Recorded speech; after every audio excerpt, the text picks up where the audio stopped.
Kwaidan.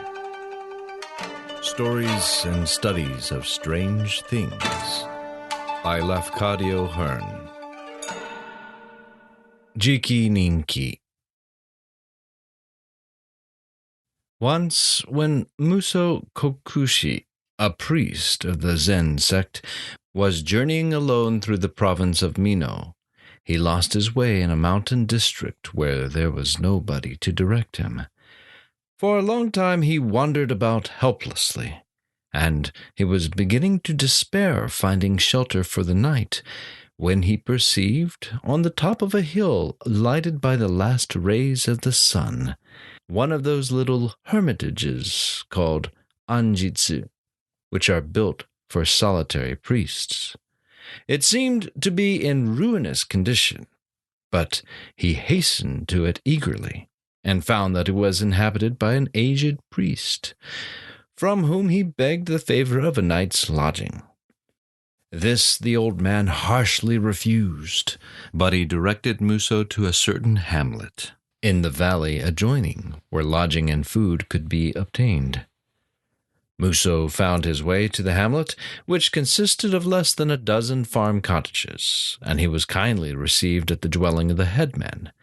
40 or 50 persons were assembled in the principal apartment at the moment of Muso's arrival, but he was shown into a small separate room where he was promptly supplied with food and bedding. Being very tired, he lay down to rest at an early hour. But a little before midnight he was roused from sleep by a sound of loud weeping in the next apartment. Presently the sliding screens were gently pushed apart, and a young man carrying a lighted lantern entered the room, respectfully saluted him, and said, "Reverend sir, it is my painful duty to tell you that I am now the responsible head of this house. Yesterday I was only the eldest son, but when you came here, tired as you were, we did not wish that you should feel embarrassed in any way. Therefore we did not tell you that father had died only a few hours before. The people whom you saw in the next room are the inhabitants of this village. They all assembled here to pay their last respects to the dead, and now they are going to another village about 3 miles off. For, by our custom, no one of us may remain in this village during the night after a death has taken place. We make the proper offerings and prayers. Then we go away, leaving the corpse alone. Strange things always happen in the house where a corpse has thus been left. So we think that it will be better for you to come away with us. You can find your good lodging in the other village. But perhaps, as you are a priest, you have no fear of demons or evil spirits, and if you are not afraid of being left alone with the body, you will be very welcome to the use of this poor house. However, I must tell you that nobody, except a priest, would dare to remain here tonight." Muso made answer, "For your kind intention and your generous hospitality, I am deeply grateful. But I am sorry that you did not tell me of your father's death when I came, for, though I was a little tired, I certainly was not so tired that I should have found difficulty in doing my duty as a priest. Had you told me, I could have performed the service before your departure. As it is, I shall perform the service after you have gone away, and I shall stay by the body until morning. I do not know what you mean by your words about the danger of staying here alone, but I am not afraid of ghosts or demons. Therefore, please to feel no anxiety on my account." The young man appeared to be rejoiced by these assurances, and expressed his gratitude in fitting words. Then the other members of the family and the folk assembled in the adjoining room, having been told of the priest's kind promises, came to thank him, after which the master of the house said, "Now, reverend sir, much as we regret to leave you alone, we must bid you farewell. By the rule of our village, none of us can stay here after midnight. We beg, kind sir, that you will take every care of your honorable body while we are unable to attend upon you. And if you happen to hear or see anything strange during our absence, please tell us of the matter when we return in the morning." All then left the house except the priest, who went to the room where the dead body was lying. The usual offerings had been set before the corpse, and a small Buddhist lamp, tomyo, was burning. The priest recited the service and performed the funeral ceremonies, after which he entered into meditation. So meditating he remained through several silent hours, and there was no sound in the deserted village. But when the hush of the night was at its deepest, there noiselessly entered a shape, vague and vast, and in the same moment Muso found himself without power to move or speak.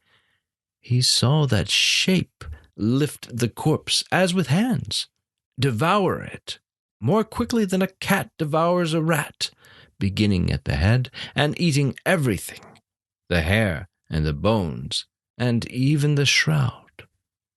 And the monstrous thing, having thus consumed the body, turned to the offerings and ate them also.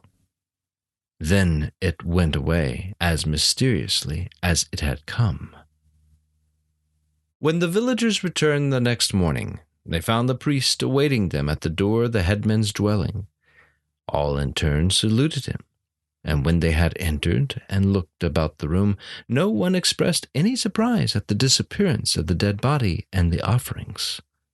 But the master of the house said to Muso, "Reverend sir, you have probably seen unpleasant things during the night. All of us were anxious about you, but now we are very happy to find you alive and unharmed. Gladly we would have stayed with you if it had been possible. But the law of our village, as I told you last evening, obliges us to quit our houses after a death has taken place, and to leave the corpse alone. Whenever this law has been broken heretofore, some great misfortune has followed. Whenever it is obeyed, we find that the corpse and the offerings disappear during our absence. Perhaps you have seen the cause?" Then Muso told of the dim and awful shape that had entered the death chamber to devour the body and the offerings. No people seemed to be surprised by his narration, and the master of the house observed, "What you have told us, reverend sir, agrees with what has been said about this matter from ancient time." Muso then inquired, "Does not the priest on the hill sometimes perform the funeral service for your dead?" "What priest?" the young man asked. "The priest who yesterday evening directed me to this village," answered Muso. "I called at his anjitsu on the hill yonder. He refused me lodging, but told me the way here." The listeners looked at each other as in astonishment, and after a moment of silence, the master of the house said, "Reverend sir, there is no priest, and there is no anjitsu on the hill. For the time of many generations, there has not been any resident priest in this neighborhood."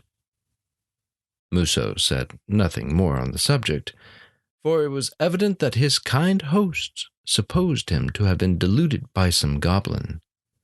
But after having bidden them farewell, and obtained all necessary information as to his road, he determined to look again for the hermitage on the hill, and so to ascertain whether he had really been deceived.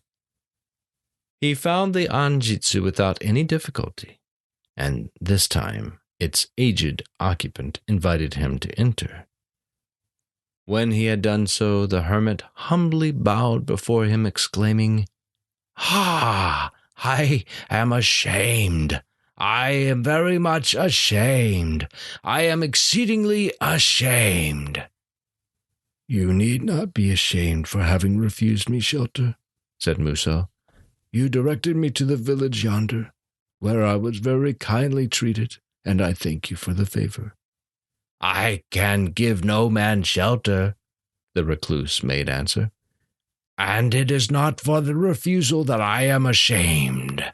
I am ashamed only that you should have seen me in my real shape. For it was I who devoured the corpse and the offerings last night before your eyes.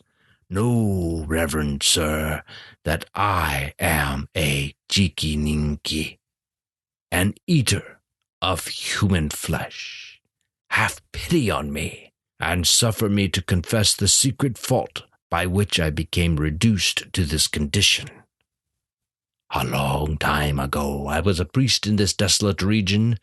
There was no other priest for many leagues around.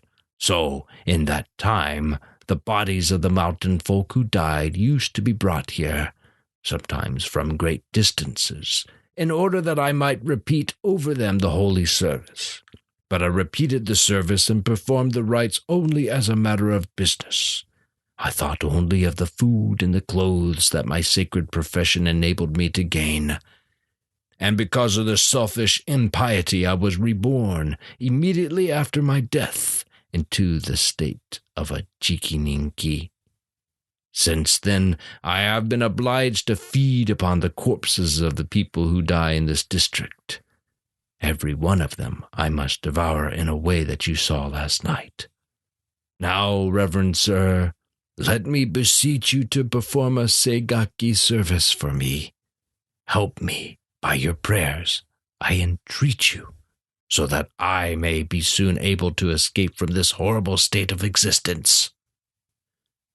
No sooner had the hermit uttered the petition that he disappeared, and the hermitage also disappeared at the same instant, and Muso Kokushi found himself kneeling alone in the high grass beside an ancient and moss-grown tomb of the form called Godin Ishi, which seemed to be the tomb of a priest.